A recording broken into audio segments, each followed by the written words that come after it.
রাজধানীর অলিগলি থেকে শুরু করে জনবহুল এলাকা সবখানেই দেখা মেলে কুকুরের, যাদের কামড়ে প্রতিনিয়ত মানুষ আহত হচ্ছে, অনেক ক্ষেত্রে প্রাণঘাতী জলাতঙ্ক রোগের ঝুঁকি তৈরি হচ্ছে।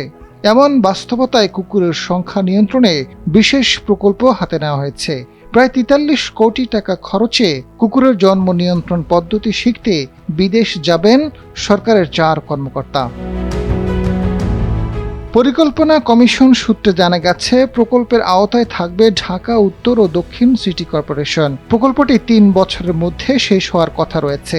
প্রকল্পের প্রয়োজনীয়তা হিসেবে কর্তৃপক্ষ জানিয়েছে, প্রতি বছর প্রায় ২,৫০,০০০ মানুষ কুকুর, বিড়াল, শিয়ালের কামড় ও আঁচড়ের শিকার হয়, যাদের মধ্যে বেশিরভাগই শিশু। কুকুরের মাধ্যমে প্রাণীসহ মানুষের মধ্যে ছড়ানো মারাত্মক ভাইরাস রোগ জলাতঙ্কের কোনো চিকিৎসা নেই, ফলে আক্রান্ত প্রাণী ও মানুষের শতভাগ মৃত্যু হয়ে থাকে। সংশ্লিষ্টরা জানিয়েছেন, এমন পরিস্থিতিতে কুকুরের জন্ম নিয়ন্ত্রণ ও জলাতঙ্ক প্রতিরোধে প্রথম একটি প্রকল্প হাতে নেওয়া হয়েছে। তবে কোটি কোটি টাকা ব্যয়ে এই প্রকল্প আদৌ বাস্তবায়ন হবে কিনা সেই শঙ্কা রয়েছে। বাস্তবিক অর্থে প্রকল্পের চ্যালেঞ্জ রয়েছে বলে জানিয়েছেন বিশ্লেষকরা।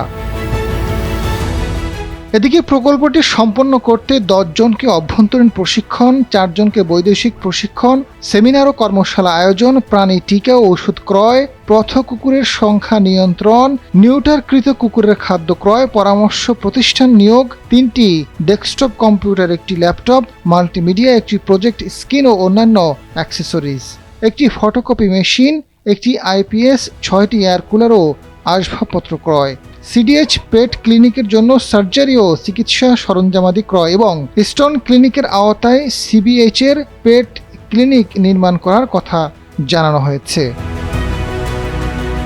প্রকল্পের পরামর্শক প্রতিষ্ঠান নিয়োগে সবচেয়ে বেশি খরচ ধরা হয়েছে ১৫,৪৬,০০,০০০ টাকা, যা মোট ব্যয়ের ৩৬.৪১%। বিদেশে প্রশিক্ষণে পাঠাতে ৪ জন কর্মকর্তার জন্য ব্যয় ধরা হয়েছে ২৮ লাখ টাকা। পরামর্শক প্রতিষ্ঠানের মাধ্যমে ৩ ভেটেরিনারি সার্জনের সম্মানী ৩,২৫,০০,০০০ টাকা, চিকিৎসা সরঞ্জামাদি ক্রয়ের জন্য ২,৪০,০০,০০০ টাকা ধরা হলেও তথ্য ডিপিপিতে উল্লেখ করা হয়নি।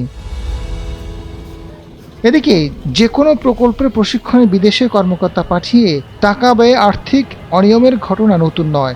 বিষয়টি নিয়ে পরিকল্পনা কমিশনের বন, মৎস্য, প্রাণী উইংসের প্রধান অতিরিক্ত সচিব ডক্টর অঞ্জন কুমার দেবরায় জানান, প্রকল্পটির পিইসি হয়েছে, পরে যথারীতি কার্যকর করে পাঠিয়েছে প্রিকাস্ট করার জন্য। তবে এমন প্রকল্প এবারই প্রথম।